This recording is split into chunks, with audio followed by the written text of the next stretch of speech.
Welcome to The Forecast, Seattle's weekly women's sports show. I'm Maggie Mertens, and this is a March Madness bracket bonus show. Today, I'm so excited to have a roundtable of Seattle basketball nerds and experts here. I'm going to introduce all of us. Angela Garbes is joining us. She is a national best-selling author of the books Essential Labor and Like a Mother. She lives with her family on Beacon Hill, and she has not only appeared on The Daily Show with Trevor Noah and Fresh Air with Terry Gross, but she is a huge basketball fan, and we are so excited to have her here. Welcome, Angela. Thanks, Maggie. Thank you for having me. Next, we have Jen Barnes. Jen is the absolutely brilliant mind behind Rough Tumble Pub, Seattle's first women's sports bar, up in Ballard with a second location now here in Columbia City. Jen is also a lifelong athlete and co-founder and owner of Salmon Bay FC, Seattle's first pre-professional women's soccer team. Thanks for being here, Jen. Thank you so much for having me. And lastly, we have Kristen Tollefsen. Kristen is a local educator who is also a huge college basketball fan. She covers the University of Washington Huskies for the UW Dog Pound on SB Nation. She happens to be the partner to our very own producer, Jeff Shaw, as well. Thank you so much for being here, Kristen.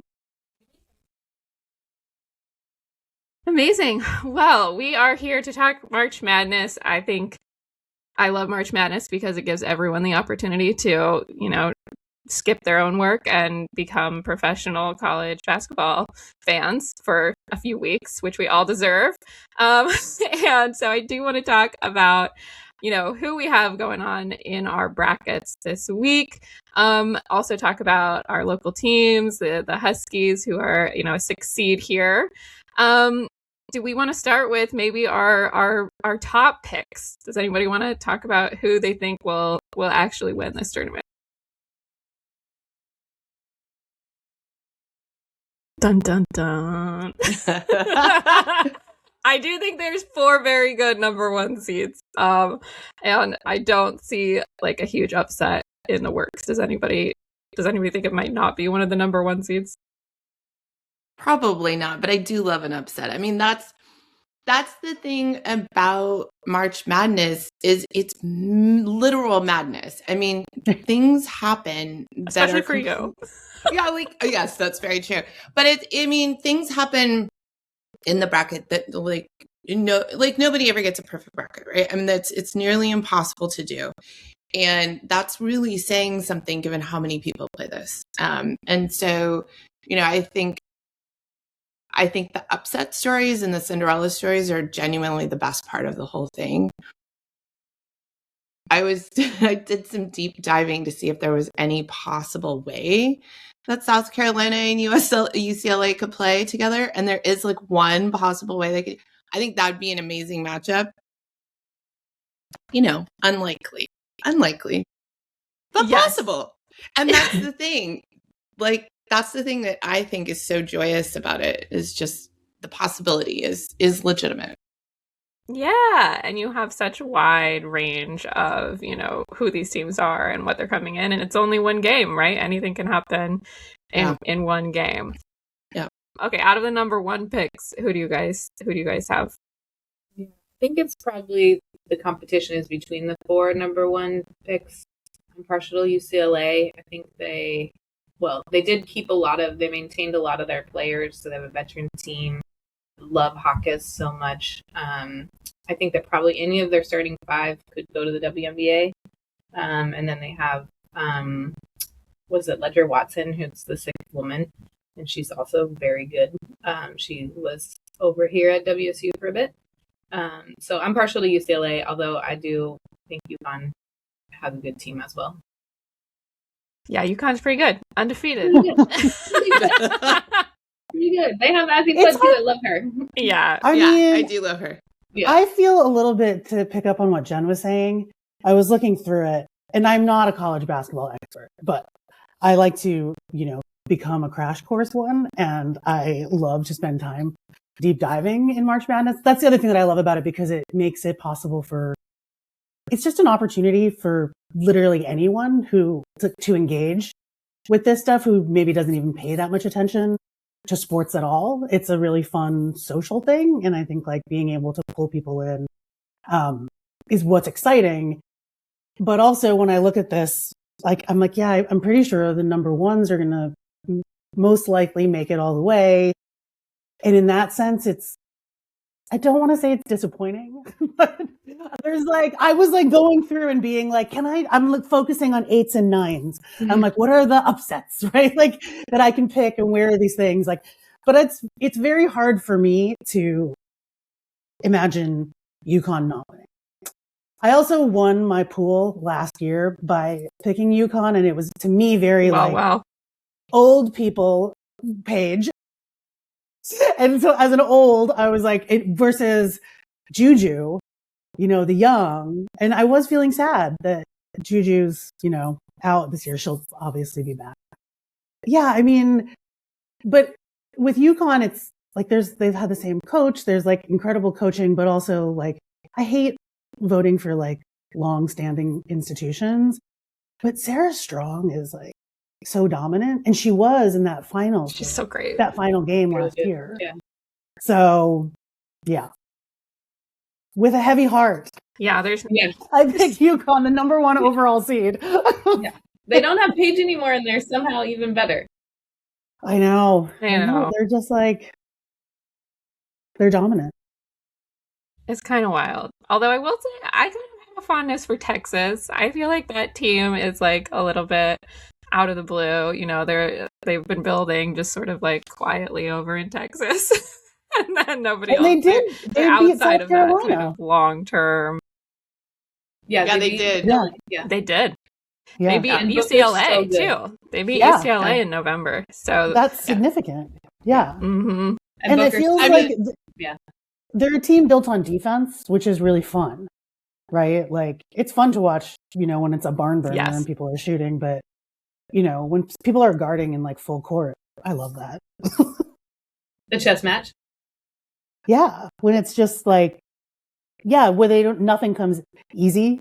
That takes so much energy. And so I'm always just like really amazed and impressed when teams lead that way, the way Texas. So then should we just talk about South Carolina? Chris? Yeah. That's who I have. Yeah, that's you who I have South Carolina. I mean, I feel like that's who I've gone through. Nobody else really does, but I am a like very, very significant Dawn Staley fan, and so I think it's been really interesting to watch the team this year. They are routinely one of the hardest teams for any other team to figure out how to play, and I think that is fantastic. They have a really good history with UConn. I think that's interesting. I think UConn's actually up against some tougher teams than people are giving them credit for. They have an undefeated season, but when you go into March Madness, that doesn't necessarily mean anything. It can, but it doesn't mean everything, I guess is the better way to put it. So I have South Carolina going all the way. We'll see what happens. All right. I agree with Jen. Chip on the shoulder too. Like, They come through the tournament because they're like, nobody believes in us. And I feel like when they lose, as they did in the SEC championship, right, to Texas, then I feel like that just gives them fuel, and it gives Dawn Staley fuel. And I agree with Jen in that, in general in life, I hesitate to ever bet against Dawn Staley. Yeah, never bet against Dawn Staley. I know. I'm with you. It's not a good idea. It is just not a good idea. It's not a good idea. I know. And you guys are right. I think she does better coming in as the underdog, right? She's gonna use that. Whereas like UConn, I think it's hard to be undefeated and going in, and like that's a lot of pressure on college age players. Like, I don't know. And then you lose one game in March Madness, you're out. Like it's like the highest pressure. There's no redos. Yeah. That's amazing. Kristen, tell us, could the University of Washington be a Cinderella story this year? What's going on their team? Good question. I don't know that they could be a Cinderella story. They definitely don't have the like personnel that any of these 4 number 1 seeds that we're talking about. They're not like at that level. But they did play UCLA in the Big Ten tournament, and the first half, I haven't gone back to like watch game tape or anything, but they messed with UCLA so bad they were up by 20. And Corey Close is a really, really good coach. We maybe left that out of this past conversation, but she's an Olympic coach, or she was. But they made some adjustment, and then there was a 40-point swing, and UW lost. So I don't think that they have the stamina. 40-point swing. I know. They were up by 20, and then lost by 18. Yeah. The adjustments that were made by Corey Close were better than by Tina Langley. But I think they could maybe make it to the Sweet 16. I think they could for sure win this one. Yep. And I think they might be able to sneak it out versus TCU, although that's a pretty good team too. But they also have really good defense, and they added a couple players this year that help with the offense. And so they're playing pretty well together right now, and we're playing pretty well together in the Big Ten tournament. So I think they could maybe make it to the Sweet 16. I don't think they make it past that. And I think I agree with you. Pretty much agree with you. The thing about the UW is, and I've watched this shift as the season went on. I want them to believe in themselves the second half. Yes. That's really what I see happen. Is it's like they have this correct from a data perspective, but incorrect because it's a new team every year and it's different chemistry makeup, and right, like they're doing something that team hasn't done in a very long time. They've got it. They can do it. They just have to believe in themselves. And you see that start to fall off in the second half. And so I think if they can really work on sports psychology, I'm not kidding, right? No, like, I think it's right. I'm laughing. Yeah, it's true. They can do it. They just need, they just need the sports psychology for the second half. I think they could do great. I'm kind of excited about, I'm pretty stoked. It was really neat to see Gonzaga men and women go in. And it's funny because I just think I started getting very interested in men's March Madness, back when Gonzaga did have their very first big Cinderella story. It was kind of what got me excited about college basketball back in the day. And it's so funny every time they go in, I'm like, oh my God, it's incredible, which is not realistic anymore because they go every time. But I do love the brother-sister story here that I think is really sweet. And it's going to be fun to watch the two go through the tournament together. So it'll be, and Spokane is an incredible sports city. So Zag fans are fanatics. Yeah. I hope they have all that behind them. Yes. And to your point about UW, they don't have a chip on their shoulder like South Carolina, and they need the chip on their shoulder. Need a little fire. I think Jeff and I have talked multiple times this season about just the frustration of watching UW. They're like, there is talent and they can go in and beat these really good teams or be ahead, and then it's just sort of something falls off, or somebody just didn't want to finish the game all the way, and that is always, or then you lose to the team that you're supposed to be. Okay, so I'm sort of ashamed to admit. I mean, I don't have the bracket entirely filled out, but I felt a little guilty about it, and now you guys are changing my mind because I had them going out in the first round. Oh, in the first round? Oh, Angela, no! I'm sorry. Wait, who are they playing? Remind me who they're playing. South Dakota State. Oh, and shit, that is bad. Okay, I mean, I love the giant. I love a giant dominant player, because also, whatever. We can get into my South Dakota is such a great story. About Audi Crooks enough this year. Generally. Nope, and there's no dialogue about her going into this. But so it's Brooklyn Meyer is there, she's not a center. I think she's a power forward, but she's huge and she's really good. And I've sort of kind of become attached to the story of her and the idea of her. So, but now I'm no, I want to root for the team that has the talent, but emotionally and psychologically needs to push themselves. I'm that's my kind of story. Yeah. Yeah. Right. But I am the South Dakota story is so good too. I know. But see, this is what I mean. I like to I want to know, but I always want to choose with my heart. Which is historically why I don't win, which is why I had to mention that I won my pool last year, because I know. Yeah. I don't think I've ever won. I don't think I've ever won because I'm always going for, but I like that. Yes. I overthink it. Yeah. Yeah. I do think UW because of the psychology problems we mentioned. So Yeah. I think it's not a terrible idea to say that they're going to. I think they should win. Could also should. Good also should. But then I have them. I definitely probably. Sorry, I would have them losing to TC. I think they could also lose there too, but because I love that idea. What team shows up? Yeah. TCU is one of my favorite, emotional stories from last season. I think a lot of us started following TCU last year, and it's great. They've done really well, and I'm really proud of them. I think overall this year that, so this will be Rough Tumble's fourth March Madness, and the vibes have been completely different each season. And this one is completely different than last year, in great part because we don't have the Paige and the Caitlin, Angel stuff happening anymore. And so there's a lot. I think we all focus so much on these handful of incredible superstar women that we'd fallen in love with over this 4-year period. And I'm not saying in total, I'm just saying a lot of people did not completely follow the people who are coming up behind them.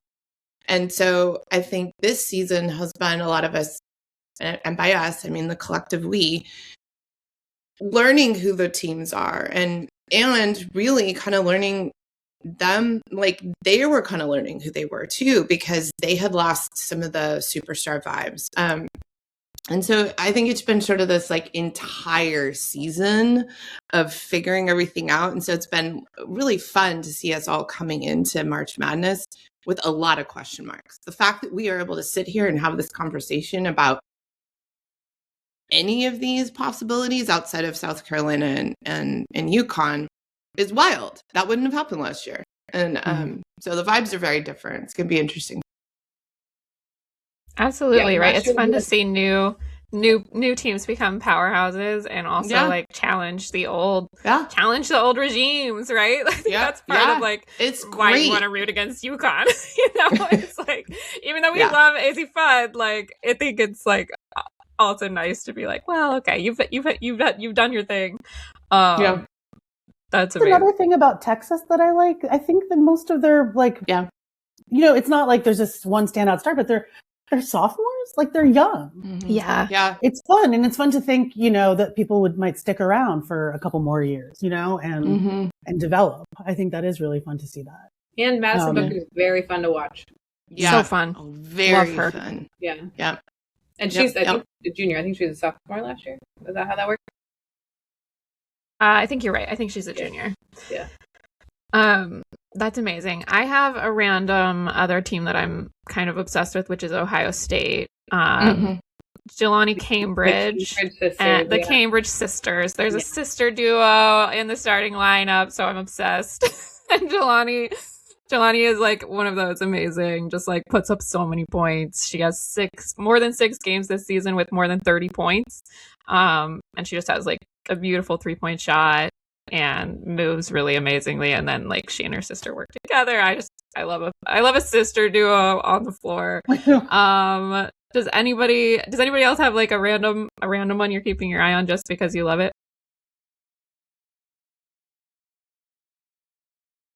I mean, I think I've named mine. I do think I think there's a couple that, what is it, Riley Dickinson, is that one? That's one that I think we should all keep an eye on, and that I don't think a lot of people are paying attention to. Do I have that right? I'm looking at my notes. I think, is it Farley? Yeah, Farley Dickinson. Yeah. Where? Oh yeah, they're playing Iowa in the opener, right? Yeah. Good though. I have a love for the NC State teams because they're always good. That's worth it. But then they make these, last year, they had a really great run and they're fun to watch. And I don't know. So I'm sort of I'm trying to see. They played Tennessee to start, even though they're ranked higher, and then potentially Michigan. But I don't know. There's something about NC State where I feel the pack, they could go. And so I'm emotionally invested. Isn't NC State the one with the wolf, Lady Wolf, and Their mascots kill me every year. Oh my God. They're so awful. She wears a pinafore over a dress. I'm Googling now. Yeah, I'm pretty sure. But I will say, like, I've been to the last few. Oh my God, yeah. It's the pinafore, right? Yes. Yeah. Oh, she literally wears a Miss pinafore Wolf. over. Mm-hmm.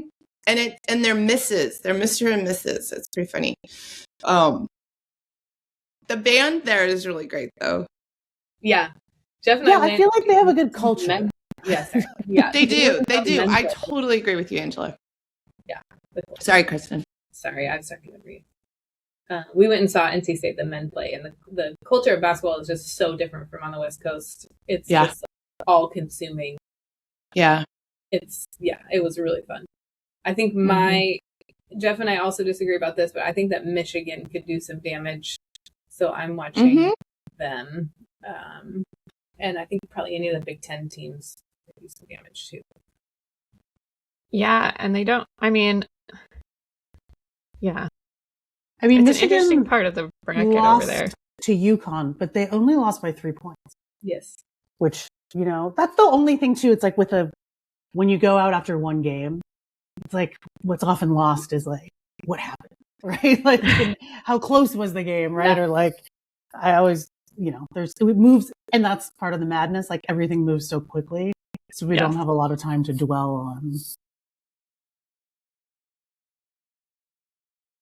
I think, sorry, I'm going to bring it back to Audi Crooks. Because please do. Please do. Yes, let's talk about Audi for hours. I love her so much. And I just she's still here at averaging 25.5 points per game, close to 8 rebounds. And the thing is, I think they'll win their first round, and then they're going to have to play. Who do they have to play then? Then they would have to play UConn. So I think that there's that's what. So I feel like nobody's talking about them. One, because nobody wants to talk about her, which I'd like to spend a minute talking about why. I've been hearing from you guys, but then also everyone's like, "Oh yeah, well they're going to lose in the second round anyway." So there's no. They might not though. No. This is March Madness. I know. This is what I'm saying. So that's why I just feel like she doesn't get airtime. Yeah. Because she does in my feed because my entire feed is women's sports. Yeah. But I think in the rest of the normal world, it's not enough. Yeah. She did just get a nice ESPN profile by Katie Barnes, which was really great. And and that was great. The interview with her mom made me cry. Yeah. Yes. Because she was really like, it's so hard to watch people say these things about your baby, right? And to have her body be criticized, to see her so misunderstood and maligned. That really kind of broke my heart. Yeah. Yeah. Yeah. But I just feel like that's why I'm always like, let's just talk about her, because she's a totally dominant post player, and we just don't, I don't know. I think there's a whole thing too, I could connect this. Sorry. I could connect this to Serena Williams and GLP-1s. Right? And what is a strong body, and how my entire world, and possibly a generation of people's world has been rocked about what is a strong female body, and how we celebrate that, and how we hold that up. And, Serena Williams can do what she wants, but I feel like we've lost ground, right? When that, she owes us nothing, but when that body goes away and it's celebrated. And so to me, there's a link there about, big, black, strong, powerful, beautiful bodies, and people's inability to even look at them. Right. Yeah. And so, so I have yes, sorry. That was a digression away from NCAA tournament, but to me, the things are not that far away. No. And this is something we see with these college teams all the time, right? Is who becomes the big name often corresponds with, okay, they have a really big NIL deal, right? They're going to also be someone that companies want to sponsor, so they look a certain way, right? And we had the entire, Caitlin Clark versus Angel Reese versus Paige Beckers, right? Like that was race, right? And looks and like where people are from, and you know, it kind of ends up this way, but that's not always who wins. You know, you have so many teams that, you know, have come from obscurity. I mean, like so many of Don Staley's teams, right? Like those might not have been all superstars, although most of them are now, but you know. But that's what's interesting to me too, is Audi Crooks, you know, she's a junior, so maybe, you know, if she sticks around another year, Iowa State could have a great year next year, because I mean, things are going to change a lot. We do have a lot of people, like this draft class is going to be huge and amazing. Also, like everyone transfers schools now. Yeah. If there's a season. If we have a draft. There's a draft, yeah. But yeah, so that's what's like, and we don't know what's going to happen. I would love to see Audi Crooks in the WNBA, like, and see how that would change things. You know, we don't have a lot. I mean, that type of player has not traditionally like been super happy in the WNBA. And so like it could be interesting to see someone like her. She's also pretty individual, I'd say. How are you all gonna like move your schedules around in order to watch the games you want to watch? Jen, you're just gonna. Mine's easy. I'm moving in. You just move in. Yeah, I mean, we are. So the UW play, I think, at 11:30 on Friday. We don't normally open till noon on Fridays, so we are opening at, I think, 11 or 11:15 to make sure everybody can come in and watch that game. Nice. And then, you know, what I think is pretty normal is people just, you know, bring their laptops and spend. And there's a lot of people who take these days off. I mean, you would be amazed at how many people, this is a vacation day for them, or a couple of vacation days. It's a big deal. And there's something really fun about doing this in the middle of the day. I don't know. It feels special. But you'll see a lot of laptops at Rough Tumble. So people, you know, quote unquote WFH, right? Maybe with a hazy IPA in hand. Yeah. We have a post, I think, getting ready to go out. That's pretty funny. It's like your checklist of what to bring for the game. And it includes like a sleeping bag and a duffel bag and your pajamas. And but I mean, for me, I don't get to enjoy the games the way I used to. So, you know, if you love sports, don't open a sports bar. Because you can't actually sit and like enjoy the game as much as just being a spectator. So how about you all? I work at a middle school and I supervise lunches, and so I put the games on during the lunches. That's awesome. I can watch them. And the kids, that's great. School is really the kids are more soccer fans, but they will begrudgingly watch the basketball. Because the TV's on. Force it on them, right? Yeah. The projector is on. Yep. You're shaping young minds, the next generation of fans. You are. Yeah, it's important. For good. Yeah. I mean, I work for myself, so sadly I can watch whenever I want. But I'm in the middle of edits on my book, like the final push, so I can't. But what I'm gonna do is one of the reasons why I've gotten more and more women's tournament is because I have 2 daughters. So like I'll watch games with them. So like we'll pick, you know, teams, and I'll let them look at the schedule and like we'll decide to pick a few games together. And I'll probably sneak a few games here and there during the day, or just put it on in the background.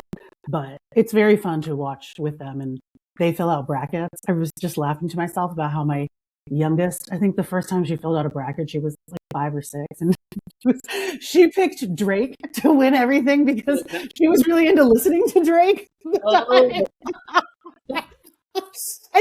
that's what makes it so fun, right? Like you're just like filling this out and you're talking about the seeds, but you know, I guess we're rooting for Drake now. Yeah, we're rooting for Drake. So cool. That's the thing about brackets is like you can fill out a bracket for any reason at all. And we get so many women coming in. They're like, I don't know all the stats. I've never filled one out. Can you help me? And we're like, I'm like, pick colors, pick mascots, pick a name you like, because it doesn't matter. You don't need to know anything about it, but you will know about basketball when 2 weeks is over if you fill out a bracket, because you become invested by watching and tracking. We have this amazing story. It was our first year, and we had literally it was the first couple of months, first employee. I hired it before we even opened, and she called it everything sports ball. She was a theater kid, like not into sports at all. She was like, I don't get basketball. It looks like people just flailing on some hardwood floors, which I think is how a lot of people feel. Genuinely, I don't think she's incorrect. If you don't know the game, it's not that fun to watch.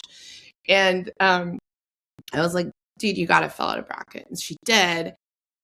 And we had participated in this one with NBC. And so we had literally tens of thousands of people nationally filling out brackets. She won the whole thing.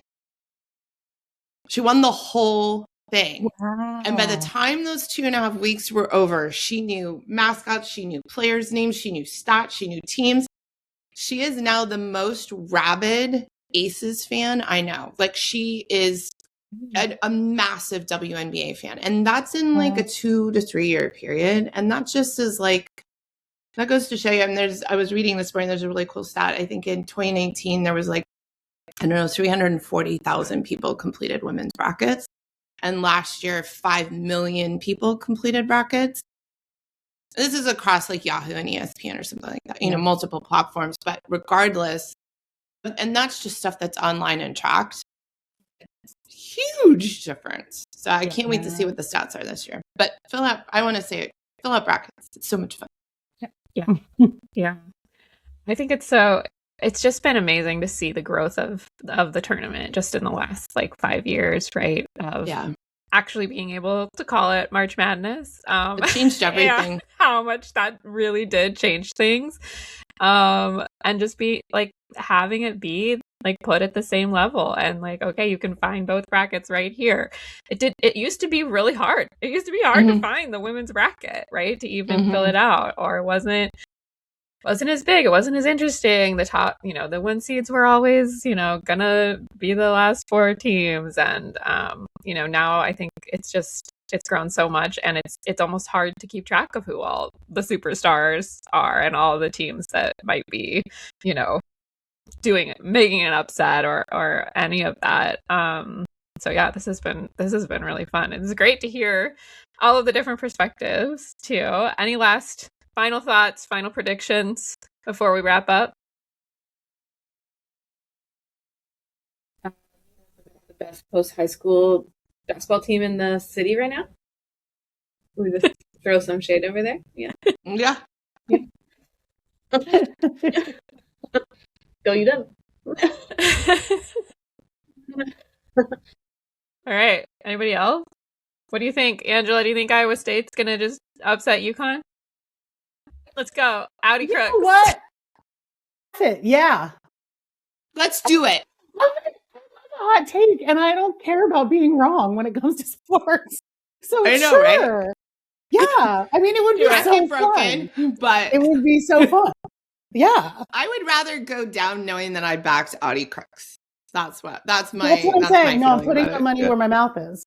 There you go. Yeah. There you go. I'll do that publicly. I'll predict Iowa State to upset you. You heard it here first. Maggie, you got to bring all of our brackets on afterwards and see how they did. All right. I will. Yeah. That sounds great. I will talk to all of you anytime you want. This is fantastic. We will be airing this as a special episode this week. I'd love to have you guys on after March Madness is done, after we're going through our withdrawals of so much college basketball that, then we got to figure out something else to do with our lives. It's the sad time once the basketball ends. It really is. Even after that first like weekend when it's like back to back to back, we got all these games, and then you like get into kind of like Sweet 16, Elite 8, and you're like, oh, there's only one game on today? Yeah. There's only 2 games. It gets a little sad. All we have is baseball spring training. Boring. Well, I'll be, I'll go into NBA playoffs. So that's what awaits me on the other side of March Madness. But you got to wait a little bit because that's not till the end of April. Yeah, but it's still there's so it's much. the end of the season. There's so much. And there's like play-in Women's tournaments. hockey is so hot right now. NWSL just started this weekend. U.S. Women's national team. I can tell you the softball's going. You need to expand into women's sports. There's lots. It's true. I love basketball so much. Now I'm seeing. I mean, again, I think that. Fine, I'll just pick Iowa State. I think that UConn's going to win, but for bracket purposes, yeah, I'll write down Iowa State. Yeah, why not? Fantastic. You could have 2 brackets. Well, yeah, I was thinking like your heart bracket and your mind bracket. Yeah, the one where I'm trying to win money from the neighbors is the one where I'll You'll put UConn on that. And then my teaching bracket with my children will be Iowa State. There you go. Right. Angela has UConn/Iowa State. Jen, who do you have for South Carolina, baby? South Carolina. Don Staley every day. Never bet against Don Staley. And Kristen? I'm going UCLA. Okay. And I've got Texas. So we're look at us. We're spreading. We should come back after. Yeah, we should spread those number 1 picks. Perfect. And if it's Iowa State, we will all hail Angela. All right. Thank you all so much for joining me here on The Forecast, Seattle's weekly women's sports show on KVRU 105.7 FM.